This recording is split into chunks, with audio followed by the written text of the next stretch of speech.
हमारे घर की परंपरा थी कि घर में किसी की भी शादी होती तो दुल्हन पहली रात दादाजी के कमरे में गुजारती थी और ऐसा करने के 1 महीने बाद ही वह गर्भवती हो जाती थी। जब मेरी शादी हुई थी, मैंने इस रिवाज को नहीं माना, अपनी दुल्हन को दादाजी के पास नहीं जाने दिया। लेकिन शादी के 2 साल हो गए और अभी तक मेरी पत्नी को कोई बच्चा नहीं हुआ था। मजबूरन एक दिन मैंने अपनी पत्नी को दादाजी के कमरे में भेज दिया और खुद कमरे में छुप गया। फिर मैंने कुछ ऐसा देखा कि मेरे रोंगटे खड़े हो गए, क्योंकि बुजुर्ग किसी भी खानदान के लिए सम्मान होते हैं, लेकिन जब बुजुर्ग ही गलत रास्ते पे चल निकले तो फिर उसे खानदान का क्या होगा। मेरे दादाजी भी मेरे लिए एक आइडियल इंसान थे, लेकिन तब तक जब तक मैं उनकी सच्चाई नहीं जानता था, वो इस हद तक गिरे होंगे मुझे मालूम नहीं था। हमारे खानदान तो दूसरों की बहन बेटियों की इज्जत करने के लिए माना जाता था। समाज में हमारी इज्जत थी, परंतु घर में ही ऐसा हो रहा था जिसे सुनने देखने के बाद किसी की भी आत्मा कांप जाएगी। लेकिन घर की औरतों के साथ ऐसा व्यवहार किया जाएगा यह मुझे मालूम नहीं था। मुझे लगता था कि मैं यह रोक लूंगा, लेकिन मैं भी मजबूर हो गया था। हम पढ़े लिखे अच्छे खानदान से थे, हमारी जॉइंट फैमिली थी, इसलिए हम सब एक ही घर में रहते थे और कभी भी हमारे घर में किसी बात को लेकर झगड़ा नहीं हुआ था। घर के मालिक मेरे दादाजी थे। बड़े छोटे सभी उनकी बातें मानते और उनकी इज्जत करते थे। वह भी सबसे बहुत प्यार करते थे और कभी किसी को डांटा नहीं करते थे। लेकिन इन सब के साथ हमारे खानदान में एक अजीब सी परंपरा थी, और वह यह थी कि उसे सुनकर अक्सर लोग अपने बेटी देने से इनकार कर देते थे। इसलिए हमारे घर ने अब इस परंपरा को मिटाना शुरू कर दिया। मैं बचपन से देखते आ रहा था कि हमारे घर में जिसकी भी शादी होती थी, जो भी लड़की दुल्हन बनकर हमारे घर आती, वह पहली रात दादाजी के कमरे में गुजारती थी। उसके बाद दूसरे दिन से अपने पति के साथ रहती थी। बचपन में तो मुझे इस चीज की बिल्कुल भी समझ नहीं थी, लेकिन जैसे जैसे मैं बड़ा होता गया, यह अजीब परंपरा मेरे दिमाग में सवाल पैदा करने लगा।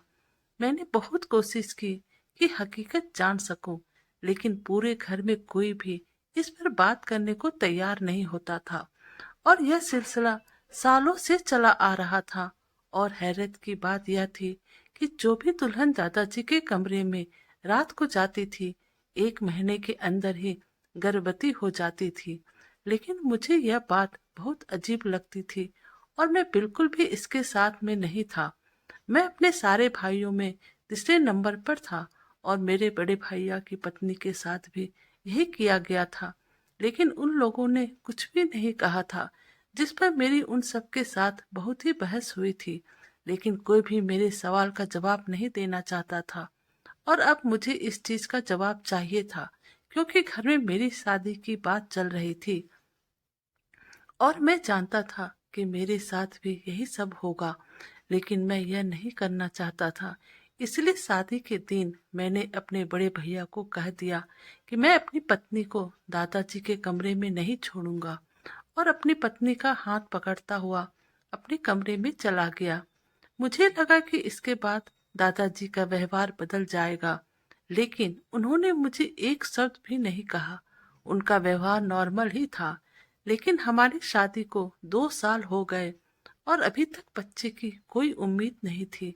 डॉक्टर के पास गए तो सभी टेस्ट किए गए, फिर भी कुछ नहीं हुआ। मेरे भाई मुझे अक्सर कहते थे, तुमने गलत किया, अब सारी उम्र के बच्चों के लिए तरसते रहो। लेकिन मुझे उनकी बातें सुनकर गुस्सा आ जाता था कि मैं अपने बच्चों के लिए गलत कैसे बन जाऊं, कैसे अपने हाथों से अपनी पत्नी को किसी दूसरे के कमरे में भेजूं। भले ही वो मेरे दादाजी थे, लेकिन सभी लोग मेरी पत्नी के लिए कह रहे थे। परंतु मैं कभी भी इतना बेगैरत नहीं हो सकता था कि अपनी पत्नी को अपने हाथों से उनके पास भेज दूं। मेरी पत्नी को भी यह परंपरा बिल्कुल पसंद नहीं था और उसको यह सब बहुत अजीब लगता था। लेकिन जैसे जैसे समय गुजरता जा रहा था, लोगों की बातें हमें डिप्रेशन में डाले जा रही थी, क्योंकि हमारे खानदान में सबके बच्चे थे, सिर्फ हमारे ही नहीं थे। क्योंकि इतने सालों से बच्चे नहीं हुए थे और अभी दूर दूर तक कोई उम्मीद भी नहीं थी। मेरी पत्नी अब खोए खोए गुमसुम रहने लगी थी, शायद डिप्रेशन में आ गई थी। वह चिड़चिड़ी सी हो गई थी और एक दिन उसने खुद कहा कि मुझे दादाजी के कमरे में भेज दे। मैं तो उसकी बात सुनकर गुस्सा में आ गया कि मैं ऐसा नहीं कर सकता, लेकिन उसने कहा कि हम हमेशा बिना बच्चे के नहीं रह सकते, इसलिए आपको यह तो करना ही पड़ेगा। मैं उनकी बात से बिल्कुल भी सहमत नहीं हुआ और मैंने उसे डांट कर चुप करा दिया कि अगर बच्चे होने होंगे तो भगवान हमें दे देगा। लेकिन वक्त गुजरने के साथ साथ उसकी इच्छा बढ़ती ही जा रही थी और कोई उम्मीद भी नजर नहीं आ रही थी। इस वजह से मैं भी अंदर ही अंदर घायल होता जा रहा था। जहां बाकी सबने अपनी बीवियों को टाइम दे दिया और शादी की पहली रात ही दादाजी के कमरे में भेज दिया। यहाँ तक कि मेरी माँ, बेटी, बड़ी मम्मी, मेरी छोटी मम्मी एक एक रात दादाजी के पास गुजार चुकी थी और मेरी बीबी ने अगर गुजार ली तो उसे क्या हो जाएगा। आखिर बहुत मजबूर होकर एक दिन मैंने दादाजी से कहा, मैं आज रात अपनी पत्नी को आपके कमरे में छोड़कर आऊंगा। उन्होंने कहा ठीक है। उसके बाद वह कुछ भी ना बोले। रात हुई तो मैंने सोच लिया मैं पहले ही जाकर कमरे में छुप जाऊंगा और देख लूंगा, लेकिन उसी रात मेरे दोस्त का एक्सीडेंट हो गया और मुझे इमरजेंसी में हॉस्पिटल जाना पड़ा। क्योंकि मैं बात कर चुका था, इसीलिए उस रात को मेरी पत्नी दादाजी के कमरे में गई थी। दूसरे दिन जब मैं वापस आया तो मेरी पत्नी ने अपने कमरे में ही थी। मैंने उससे पूछा कि रात को क्या हुआ, तो उसने कहा कि मुझे तो कुछ भी मालूम नहीं कि क्या हुआ, क्योंकि जब मैं दादाजी के कमरे में गई तो उन्होंने मेरे सर पर हाथ रखा और उसके बाद कुछ अजीब सी खुशबू आई और मुझे कोई होश नहीं रहा। सुबह जब होश आया तो मैं उनके बिस्तर पर सो रही थी और दादाजी सोफे पर बैठकर अखबार पढ़ रहे थे। उसके बाद मैं उठकर बाहर आ गई। उसकी बात सुनकर मुझे अजीब सा महसूस हुआ था। दादाजी को मेरी पत्नी को बेहोश करने की क्या जरूरत थी, जबकि मैंने खुद अपनी खुशी से पत्नी को भेजा था। अब तो यह बात मुझे और गलत लगने लगी, लेकिन कोई भी कुछ बताने को तैयार नहीं था।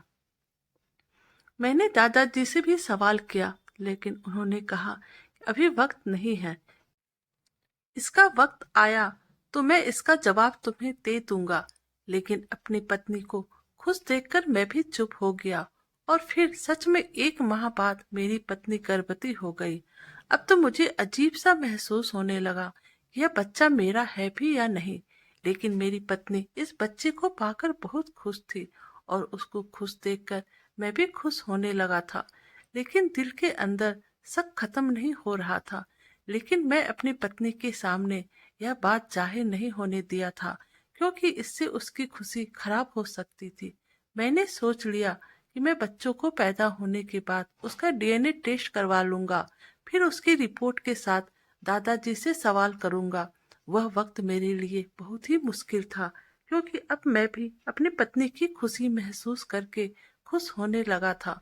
परंतु यह एक बात मेरे दिमाग में आ जाती और मैं ठीक तरह से खुश भी नहीं हो पा रहा था और मैं परेशान रहता था। किसी तरह यह वक्त खत्म हुआ और मुझे भगवान ने चांद जैसा बेटा दिया। यह खुशी इतने सालों बाद मिली थी, इसीलिए सभी बहुत ज्यादा खुश थे और सबसे ज्यादा शायद मेरे दादाजी खुश थे, क्योंकि अपने सारे बच्चों से ज्यादा उन्हें मुझसे प्यार था और अब मेरे बच्चे की खुशी शायद उन्हें सबसे ज्यादा थी। मेरी आंखों में सब्र की पट्टी बंधी हुई थी और मैं उनकी खुशी को भी शक की निगाहों से देख रहा था।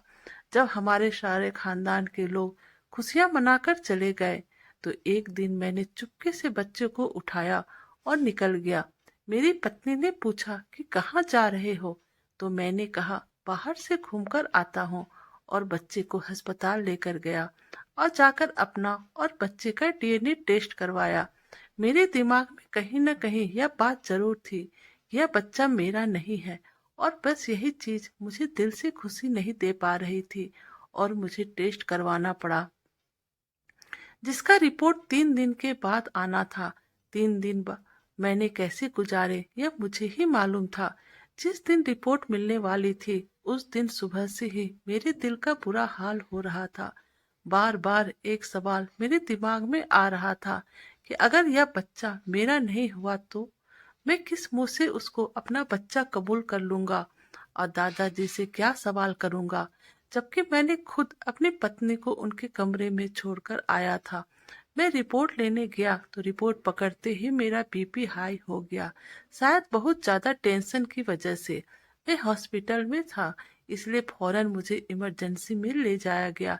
डॉक्टर ने मेरे घर में बताना चाहते थे, लेकिन मैंने मना कर दिया। अगर वह सब यहाँ आ जाते तो टेस्ट का राज भी खुल जाता। मैं रिपोर्ट लेकर घर आ गया। मुझ में हिम्मत नहीं थी कि मैं खोलकर देखूं इसमें क्या है। टेस्ट तो मैंने करवा लिया था, लेकिन अब खोलकर देखने की हिम्मत नहीं हो रही थी और खुद पर गुस्सा भी आ रहा था कि मैंने बाकी सब की तरह जो है जैसा है उसकी बुनियाद पर फैसला क्यों नहीं कर लिया। मैं क्यों इस सारे चक्कर में पड़ा। लेकिन कहते हैं ना कि किसी का दिमाग बहुत दूर तक जाता है, और शायद मेरे साथ भी यही हुआ था। मैं वह रिपोर्ट लेकर घर तो आ गया था, लेकिन 3-4 घंटे के बीतने के बाद भी मैं अपने अंदर हिम्मत पैदा ना कर सका कि मैं इस रिपोर्ट को खोलकर देखूं। और आखिरकार मैंने उसे उठाकर अपने ऑफिस के टेबल पर रख दिया कि सुबह ऑफिस जाकर देख लूंगा। लेकिन शायद भगवान को मंजूर नहीं था मैं इस राज पर से पर्दा उठा सकूं। इसलिए 1-2 दिन काम में इतना बिजी था कि मेरा ध्यान रिपोर्ट की तरफ से हट गया। और जब मैं दोबारा से रिपोर्ट को ढूंढ रहा था, वह मुझे तो कहीं नहीं मिली। शायद कागजात में कहीं आगे पीछे हो गई थी। मैंने पूरा ऑफिस छान मारा, लेकिन वह रिपोर्ट मुझे नहीं मिला। मुझे समझ आ गया था कि भगवान भी यही चाहते हैं कि मैं इस रात से पर्दा ना उठा सकूं। इसलिए मैंने जो है जैसा है की बुनियाद पर अपने बच्चे को कबूल कर लिया। इस सिलसिले में 2 साल और गुजर गए और मेरी पत्नी एक बार फिर से गर्भवती हो गई। अब फिर वही दोबारा मेरे दिमाग में घूमने लगा कि इस बार मैंने पत्नी को दादाजी के कमरे में भी नहीं भेजा था, तो फिर वह प्रेग्नेंट कैसी हो गई। और क्या मेरी पत्नी ने मेरे साथ धोखा किया है और वह खुद ही छुपकर दादाजी के कमरे में चली गई। लेकिन ऐसा हो नहीं सकता था। मेरी पत्नी बहुत अच्छी औरत थी, कभी कोई काम मुझसे बिना पूछे नहीं करती थी। एक बार फिर वही बात मेरे दिमाग में घूमने लगी। अब मेरा बेटा इतना बड़ा हो गया था कि मैं उसको दोबारा ले जाकर डीएनए टेस्ट करवा सकता था।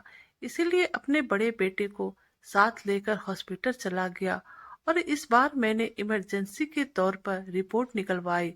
और वहीं खड़े खड़े रिपोर्ट देखकर मुझे झटका लगा, क्योंकि रिपोर्ट पॉजिटिव थी और वह मेरा ही बच्चा था। मेरा दिमाग झटका खाने लगा। अगर वह बच्चा मेरा है तो 2 साल तक क्यों नहीं हुआ, और सिर्फ एक दिन दादाजी के कमरे में रहने पे भगवान ने मुझे यह बच्चा दे दिया। लेकिन लेकिन मेरा दिल टेंशन फ्री हो चुका था कि वह बच्चा मेरा ही है। इसलिए मैंने अपने आसपास ध्यान करना शुरू कर दिया कि मेरे सारे भाइयों को तो 3 बच्चे हैं, लेकिन सबकी बीबी ने सिर्फ एक रात ही दादाजी के कमरे में गुजारी है। इसका मतलब कि जो मैं सोच रहा हूँ वह गलत है। अगर वह गलत है तो फिर दादाजी के कमरे में रात को जाना क्यों जरूरी है। वहाँ ऐसा क्या होता है कि दादाजी कमरे में दुल्हन को बेहोश कर देते हैं। यह रात जानना अब मेरे लिए बहुत जरूरी हो गया था, क्योंकि मेरे सबसे छोटे भाई जवान था और उसकी शादी के बारे में सोचा जा रहा था। और अब उसकी पत्नी के साथ फिर वही सब होना था जो मैं नहीं चाहता था। इसलिए मुझे इस राज को जानना था, लेकिन कैसे यह मुझे समझ नहीं आ रहा था, क्योंकि मैं जब भी इस बारे में सवाल करता था दादाजी चुप करवा देते थे और हमेशा एक ही बात करते थे कि बेटा मुश्किल वक्त गुजर चुका है। और मैं भी उसकी बात सुनकर खामोश हो जाता था कि शायद वह मेरे बच्चों के बारे में बात कर रहे हैं। भगवान ने मुझे बेटा दे दिया था, लेकिन कभी कोई समझ ना सका कि मैं किस मुश्किल वक्त की बात कर रहा हूँ। और फिर इस बात को भी 1 साल गुजर गया और मेरे भाई की भी शादी हो गई। अब मैंने सोचा कि दोबारा इसके साथ वही होगा, लेकिन मुझे कमरे में रहना था। मुझे मालूम करना था कि दादाजी पहली रात दुल्हन के साथ क्या करते हैं। इसीलिए शादी के दिन मैंने बहाना किया कि मेरा एक दोस्त बीमार है और मुझे इमरजेंसी में वहां जाना पड़ेगा। जब सारी फैमिली बैठी हुई थी तो मैं उन सबके सामने उठकर बाहर निकल गया। सबने यही समझा कि मैं दोस्त के यहाँ चला गया हूँ, लेकिन मैं पिछले दरवाजे से खिड़की के रास्ते दादाजी के कमरे में घुस गया। वह कमरे में नहीं थे। मैं उनके कमरे में छुप गया। अब मुझे इंतजार था कि कब दादाजी और नई दुल्हन कमरे में आएंगे। कुछ देर बाद दादाजी कमरे में आए, लेकिन अभी दुल्हन नहीं आई थी और उसके आने तक मुझे धैर्य और शांति से इंतजार करना था, क्योंकि इतने सालों का राज ऊपर से पर्दा उठने जा रहा था। मुझे बाहर से बहस की आवाज सुनाई आ रही थी, और यह वही बहस था जो हर नई दुल्हन घर में आने के बाद करती थी, क्योंकि शादी के दिन दुल्हन अपनी दूल्हे के लिए सजाई जाती है, और जब उसे पहली रात किसी दूसरे आदमी के साथ जाने को कहा जाता है तो उसके लिए बर्दाश्त से बाहर हो जाता है। और यह ड्रामा मैं कई सालों से देखते आ रहा था, इसीलिए खामोश हो गया था। और आखिरकार वही हुआ जो हम सबके साथ हुआ था। और थोड़ी देर बाद ही दुल्हन जैसे ही कमरे में आई, दादाजी उठकर वॉशरूम चले गए। मुझे दुल्हन को देखकर उस पर तरस आ रहा था। वह घबराई हुई थी। थोड़ी देर बाद दादाजी बाहर आए। आकर उन्होंने दुल्हन के सर पे हाथ रखा और कहा, बेटा घबराओ मत, कुछ नहीं होगा। और बात करने के साथ ही दादाजी जेब से हाथ निकाले। उनके हाथ में रुमाल था और उन्होंने वह उसके नाक पे रख दिया। 1 मिनट के अंदर वह दुल्हन बेहोश हो गई। यहाँ तक तो मुझे पहले से ही मालूम था। मुझे इंतजार था कि अब दादाजी क्या करते हैं। उन्होंने दुल्हन को आराम से बिस्तर पर लेटाया और उसके ऊपर कपड़ा डाल दिया। लेकिन उसके बाद जो मैंने देखा, मेरे पाँव के नीचे से जमीन निकल गई। मैं सारी रात कमरे में बैठा रहा और बड़ी मुश्किल से वक्त निकला। सुबह के करीब जब दादाजी की आंखें लगी तो मैं खामोशी से खिड़की के रास्ते बाहर निकल गया। लेकिन जो कुछ मैंने देखा उसके बाद दादाजी से सवाल करना तो बनता था, लेकिन मुझे यह डर था कि अगर मैंने दादाजी से सवाल किया तो उन्हें मालूम हो जाएगा कि मुझे उनका राज मालूम हो गया है। लेकिन मैं बार बार सोचता हूँ कि ऐसी क्या बात थी कि दादाजी को यह सब करना पड़ा। मैं बहुत बार बातों ही बातों में उनसे पूछने की भी कोशिश की, लेकिन हमेशा दादाजी बात टाल देते थे। लेकिन इस बार दुल्हन को दूसरे माह गुजरने के बाद भी बच्चा नहीं हुआ तो सब परेशान हो गए। ऐसा क्यों हुआ? लेकिन सभी ने इंतजार किया कि भगवान की तरफ से देर हो सकती है।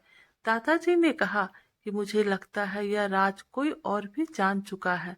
सब एक दूसरे की तरफ देखने लगे तो दादाजी ने कहा, इस घर में कोई और भी इंसान है जो यह राज जान चुका है। अगर यह बात किसी और को मालूम ना होती तो अब तक छोटी दुल्हन गर्भवती हो चुकी होती। यह सुनकर मुझे अजीब लगा। आखिर दादाजी को कैसे मालूम हो गया कि यह राज कोई दूसरा भी जान चुका है। लेकिन मैं खामोश रहा और मैंने बिल्कुल भी बात नहीं की। कुछ महीने गुजरे तो दादाजी बीमार रहने लगे। एक दिन उन्होंने हम सबको बुलाया और कहा कि मुझे सच सच बता दो, तुम लोगों में से कौन इस राज को जान चुका है कि पहली रात दुल्हन मेरे कमरे में क्यों आती है। क्योंकि मुझे लगता है कि मैं ज्यादा दिन नहीं जी पाऊंगा, और जो आदमी राज को जान चुका है मैं उससे कोई बात करना चाहता हूँ। तो मुझे लगा कि सवाल करने का यही वक्त है। मैंने कहा, दादाजी मैं जानता हूँ। दादाजी ने कहा कि बाकी सब बाहर जाए और तुम मेरे पास बैठो। मैंने सबके जाने के बाद दरवाजा बंद कर लिया तो दादाजी ने पूछा कि सबसे पहले तो तुम मुझे यह बताओ कि तुम्हें यह राज कैसे जानते हो। मैंने उनको सच्चाई बता दी कि मैंने छुपकर सब कुछ देखा है। उन्होंने कहा कि तुम इस राज को जान चुके हो तो अब यह राज तुम्हारे पास एक अमानत है। तुम्हारे पापा, बड़े पापा, चाचा, भाइयों में से कोई भी इस राज को नहीं जानता है। तो मेरे मरने के बाद यह सब घर वालों को इकट्ठा करके बता देना, क्योंकि मैं जानता हूँ सबके दिलों में मेरे खिलाफ कुछ न कुछ गलत मौजूद है। लेकिन मेरे मरने के बाद मैं चाहता हूँ कि सबके दिल साफ हो जाए। मेरी तरफ से कोई भी पाप अपने सर पर लेकर नहीं जाना चाहता। मैंने दादाजी से सीधे सीधे सवाल कर दिया, यह सब क्या है? आप मुझे पूरी बात समझाइए ताकि मैं सबके सवालों का जवाब दे सकूं। उन्होंने कहा कि सबको यही लगता है कि मेरे कमरे में जो भी दुल्हन आती है उसके साथ पहली रात को मैं कुछ गलत करता हूँ, मगर ऐसा नहीं है। हकीकत यह है कि बहुत पहले मेरे परदादा के वक्त में जादू टोना बहुत ज्यादा हुआ करती थी। हमारे खानदान में कोई औरत शादी करके आती तो उस पर भी जादू टोना का असर होने लगता था। इस खानदान में औलादें नहीं होती थी। एक बुजुर्ग ने मेरी जादू का तोड़ दिया और कहा कि 7 नस्लों तक आपको यह काम करना ही पड़ेगा। और वह यह काम है कि घर में जो भी दुल्हन आएगी, उस घर में जो भी बड़ा रहेगा, वह उसको एक रात अपने पास रखेगा और वह कुछ मंत्र पढ़ेगा जो कि उन्होंने बताया था। और वह यह मंत्र किसी दूसरे आदमी को मालूम नहीं होना चाहिए। इसलिए जो भी दुल्हन आती थी उसे बेहोश कर दिया जाता था और उसके शरीर के एक हिस्से में काला धागा बांध दिया जाता था। यह काम 7 पीढ़ियों से चला आ रहा है। मुझसे पहले मेरे दादाजी और उससे भी पहले उनके दादाजी यह सब क्या करते थे। लेकिन अब तुम लोग 7वें नस्ल हो तो तुम लोगों को यह काम नहीं करना पड़ेगा। तुमने अपनी पत्नी पर यह काम नहीं करवाया था, इसलिए जादू का असर वहां पर था और तुम्हारा बच्चा नहीं हो रहा था। मैं तुम्हारी पत्नी के साथ भी यही किया था और इसलिए तुम लोगों को बच्चा हो गया। यह राज कोई भी नहीं जानता है। मैंने आज तक अपनी किसी दुल्हन को हाथ तक नहीं लगाया। वह मेरे घर की इज्जत है। मेरे मरने के बाद मेरा यह सच सबको बता देना ताकि सबके दिल से शक खत्म हो जाए। मैं दादाजी की बात सुनकर खामोश रह गया और मैंने दादाजी से वादा किया कि मैं उनके राज उनके मरने के बाद सबको बता दूंगा। और दादाजी के मरने के अगले दिन मैंने सबको एक साथ बैठाकर वह राज सबको बता दिया और उसके जिसके दिल में जो शक था सबके सब खत्म हो गया। दादाजी के कमरे से सारी जड़ी बूटी निकालकर हमने बहते हुए पानी में बहा दिए।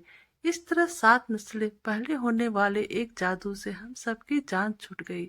तो दोस्तों, आपको हमारी कहानी कैसी लगी प्लीज़ आप हमें कमेंट कीजिएगा। और अगर आप हमारे चैनल पर नए हैं तो प्लीज़ आप हमारे चैनल को लाइक, सब्सक्राइब और शेयर कर दीजिएगा। Thank you.